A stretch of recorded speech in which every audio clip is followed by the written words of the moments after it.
যতটা পাচ্ছি শোনাবার চেষ্টা করবো।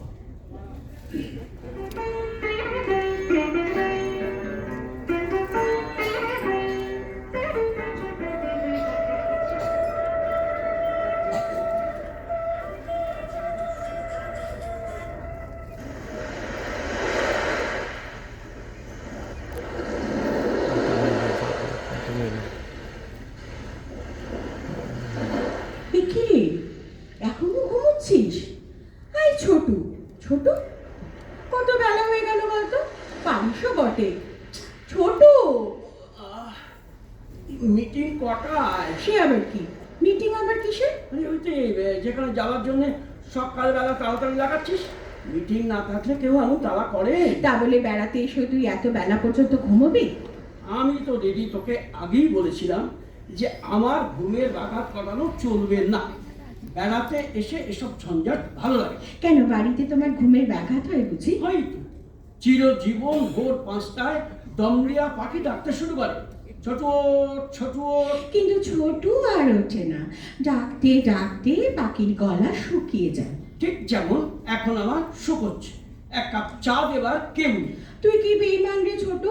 আমি দুবার চা নিয়ে ফেরত গেছি। আচ্ছা দাঁড়া, আবার এক্ষুনি এনে দিচ্ছি। ওহ, এই মর্নিং স্কুলের দিদিমণি নিয়ে না মহা জ্বালা।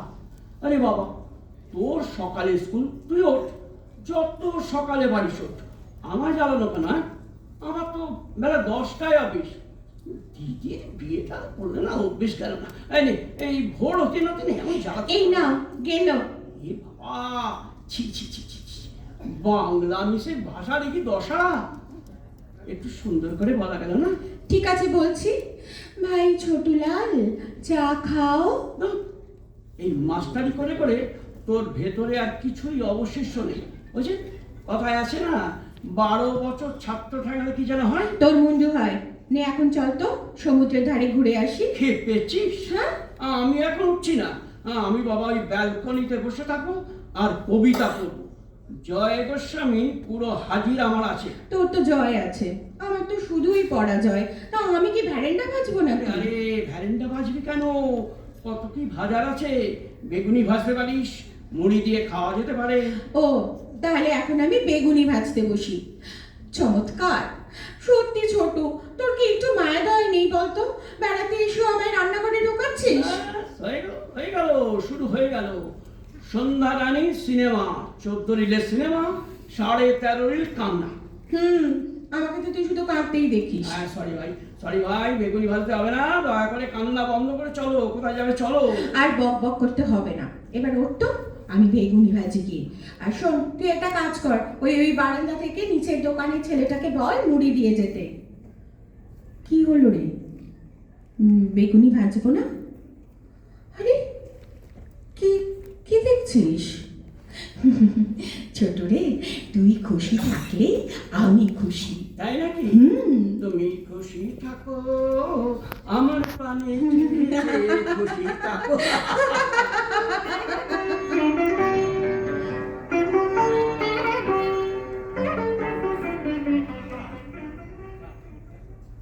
বাপরে, কত রান্না করেছিলি! এটা একেবারে জয়ঢা। বিয়েটা তো করলি না, বউ থাকলে আরো কত আনন্দ করে খেতিস। কেন, বউ কি আলাদা করে কিছু খাওয়াতো? তোর চেয়েও বেশি? নিশ্চয়ই বেশি। শুধু শুধু কি আর বউকে অর্ধাঙ্গিনী বলে?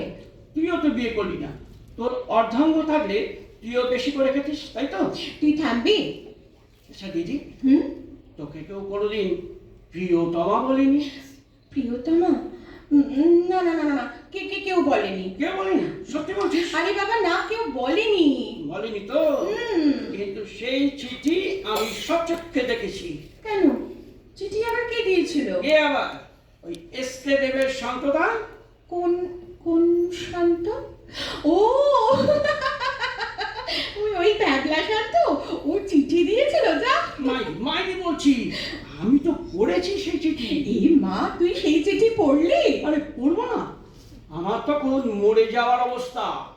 শান্তদা বলল, ছোট ভাই এটা একটু হেনাকে দেবে ভাই, লুকিয়ে দেবে কিন্তু, এই যেন দেখে না। আর তুমিও পড়ো না, কেমন? ব্যাস, আমারও বউ ধরপড় শুরু হয়ে গেল। কখন পড়বো তারপর পড়েই ফেললাম। সে কি রে, তুই অতটুকু ছেলে চিঠিটা পড়ে ফেললি? পড়লামই তো, দেখলাম লেখা আছে প্রিয়তমা হেনা। ছোট, না না না, আমি শুনবো না কিন্তু। শোন না, তুই চুপ কর, চুপ কর। প্লিজ শোন। ওহো, প্রিয়তমা হেনা, কাল বিকেল 4টের সময় একবার পার্কের ওই দোলনার পাশে আসবে। সন্ধ্যে 6টার মধ্যে যদি না আসো তাহলে জানো তুমি আমায় ভালোবাসো না। তাহলে কিন্তু এই শেষ, দেখ। আর আমাদের দেখা হবে না। ইতি তোমার শান্ত। কই কই সেই চিঠি তুই আমাকে দিসনি তো? আরে দেব কই করে, সে তো আমি খেয়ে ফেলেছিলাম। হ্যাঁ, খেয়ে ফেলেছিলি? সে কি রে, কেন?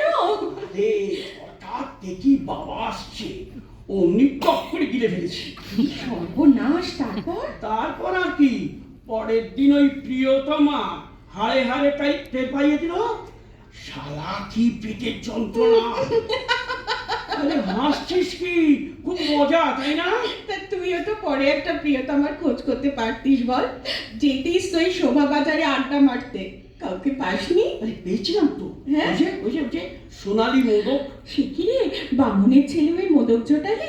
তা কি করবো, সবসময় কি আর পছন্দ মতো প্রদীপে পাওয়া যায়? তা কি হলো গো, মোদকের কি হলো? কি আর হবে, আমি তো ওই রোজ বিকেলে সমুর চায়ের দোকানের সামনে টুলে বসে থাকতাম। উল্টো দিকেই ওদের বাড়ি। ও বারান্দায় এলেই সমু বলতো, ছোট চাঁদ উঠেছে। তারপর?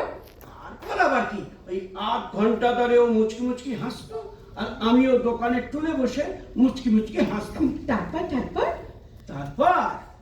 তারপর হঠাৎ একদিন ওর বাবা জুতো হাতে নিচে নেমে এসে চেঁচিয়ে ডাকলে, এই ছোকরা, একবার এদিকে ছোটা।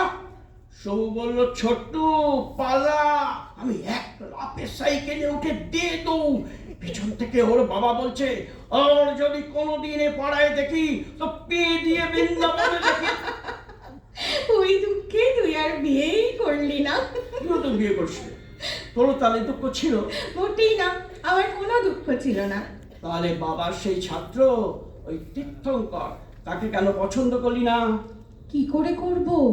আরে ও তো সসা করে কথা বলে। আরে এবার তো তোকে দেখতে এসেছিল। আরে এসেছিল তো, ওর কাকা আর দুটো বন্ধু। ওর কাকা যেই ঘর থেকে বেরোলো অমনি না বেশ হাসি হাসি মুখে আমাকে বলল, আপনি গান জানেন? আমি বললাম জানি। তখন বললো, আচ্ছা আচ্ছা ওই শ্যামল মিত্রের ওই গানটা জানেন, আমার স্বপ্নে দেখা রাজকন্যা থাকে? এত শয়তো! আরে আমার শুনে তো পুরো মাথা ঘুরতে শুরু করলো। ওই সবলা লোক নিয়ে আমি কি করব এই ভেবে না আমিও গানটা ধরলাম, বুঝলি? আমার স্বপ্নে দেখা রাজকন্যা থাকে, 7 সাগর আর 13 নদীর পারে। সেই যে পালালো না, আর এদিকে হয়নি। দিদি, তুই না একেবারে।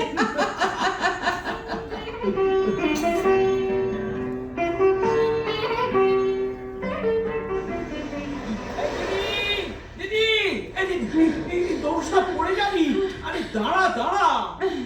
ওরে বাবারি বাবা, আচ্ছা আমি কি ছুটতে পারি বলতো? তুই একটু লোকটাকে ম্যানেজ করতে পারলি না?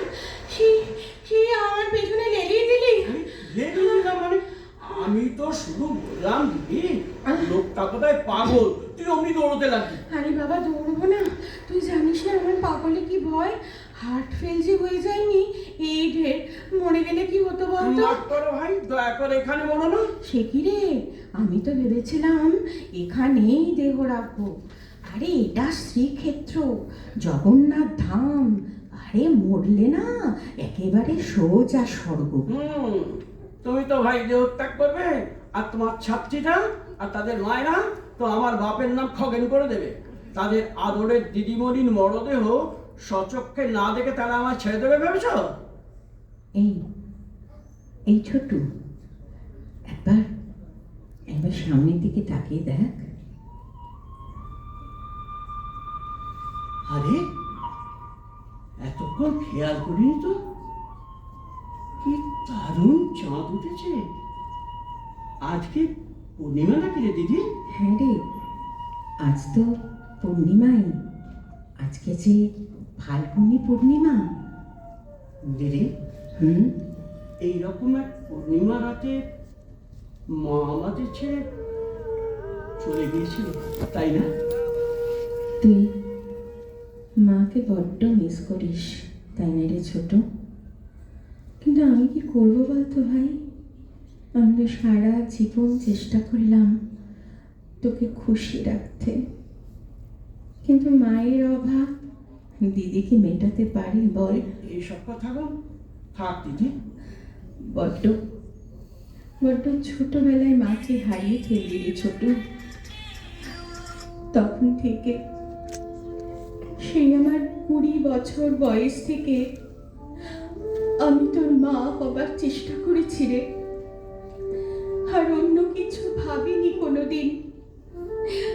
বাবা বাবা যখন কলেজ পড়িয়ে টিউটোরিয়াল সেরে বাড়ি ফিরতে, বাবাকে দেখে তখন মনে হতো মা নেই বলে বাবাই যেন দোষী হয়ে গেছেন।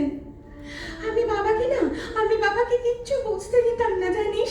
আমি বলতাম আমরা ভাই বোনে বাবা ঠিক ম্যানেজ করে নেব, তুমি কিচ্ছু ভেবো না। আমি তাই চেষ্টা করেছি রে ছোট, সব সময় চেষ্টা করেছি। জানি দিদি, আমি আমি সব জানি। আমার তো তুই আছিস, আমার কোনো ভাবনাই নেই। এক এক সময় মনে হয় জানিস, মাকে চিৎকার করে বলি, তুমি যদি আমাদের একাই ফেলে যাবে তাহলে তাহলে আনলি কেন মা আমাদের পৃথিবীতে? কেন কেন আমরা তোমাকে অনেক দিন পাবো না মা? কেন আমার ছোট মাত্র 10 বছর তোমাকে দেখবে মা? কেন বলো, কেন? দিদি, দিদি, প্লিজ প্লিজ কাঁদিস না দিদি, লক্ষ্মী। ঠিক পারি না রে ছোট, আমি পারি না, একদম পারি না। আমার জন্যে তোর জীবনটা নষ্ট হয়ে গেল রে ছোট।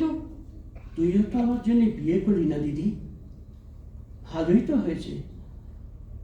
আমরা মরে গেলে কাঁদবার জন্য কোনো 10 বছরের বাচ্চা থাকবে না। সারা জীবন কাঁদবার হাত থেকে তাকে তো আমরা বাঁচিয়ে দিলাম, বল? কাঁদিস না দিদি, দেখ দেখ না, আমিও